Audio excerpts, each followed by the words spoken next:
salam sejahtera. Kami ingin memperkenalkan Mobile Measurement Arduino V2 MMA-V2, iaitu sebuah prototipe yang dibangunkan untuk menyokong pembelajaran dan pengajaran PDP dalam topik pengukuran matematik sekolah rendah.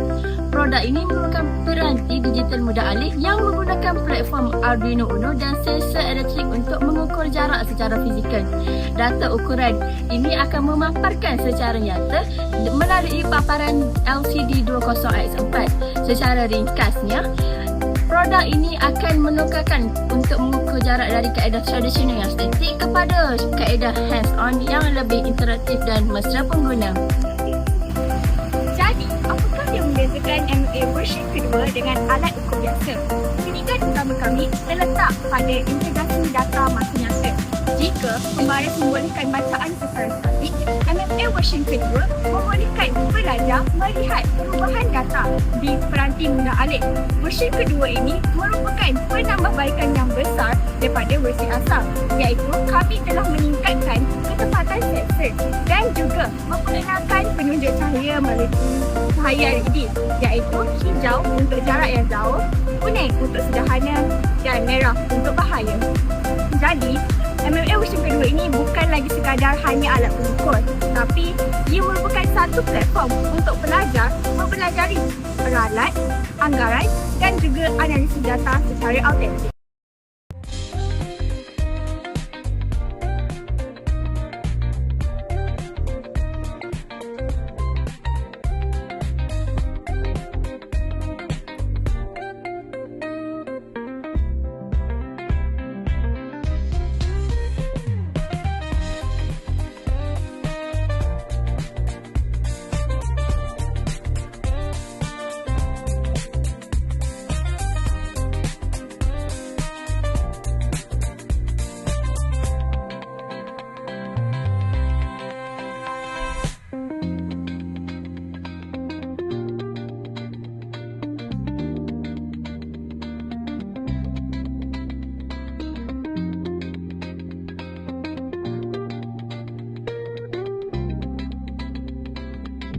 Dari segi impak, Mobile Measurement Arduino version yang kedua telah terbukti meningkatkan kefahaman dan juga motivasi murid. Murid tidak lagi merasa bosan kerana mereka terlibat aktif dalam aktiviti eksperimen. Selain itu, inovasi ini melibatkan kemahiran STEM dan juga kemahiran hebat seperti penyelesaian analitik dan juga pemikiran analitik. Bagi guru pula, ia berfungsi sebagai alat bantu mengajar yang dapat memudahkan mereka. Hai Fanisha. Hai. Jadi awak pernah dengar tak pasal Arduino ataupun kat mana-mana tu awak pernah dengar? Tak pernah, ni first time kan? Jadi lepas apa yang kita sekarang buat tadi, awak rasa apa perasaan awak? Seronok.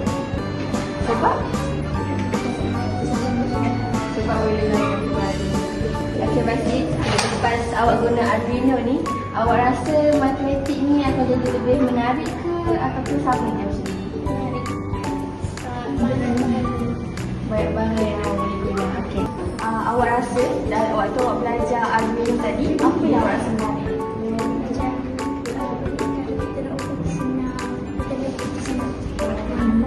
Apa perbezaan bila awak ukur menggunakan Arduino tu? Betul juga. Perbezaan ni.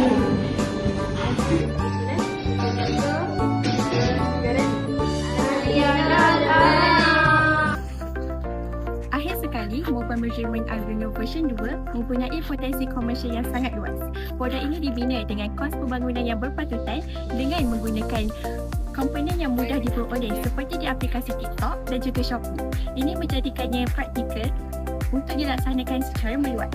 Bukan itu sahaja, kami melihat produk ini boleh dijadikan sebagai kit pendidikan rasmi STEM untuk sekolah dan juga pusat tuition. Malah, idea ini juga dilindungi melalui permohonan hak cipta kepada MyITO. Bukan itu sahaja, kami juga telah menghasilkan modul panduan ber-ISBN kepada sesiapa sahaja yang ingin melaksanakannya sendiri di rumah.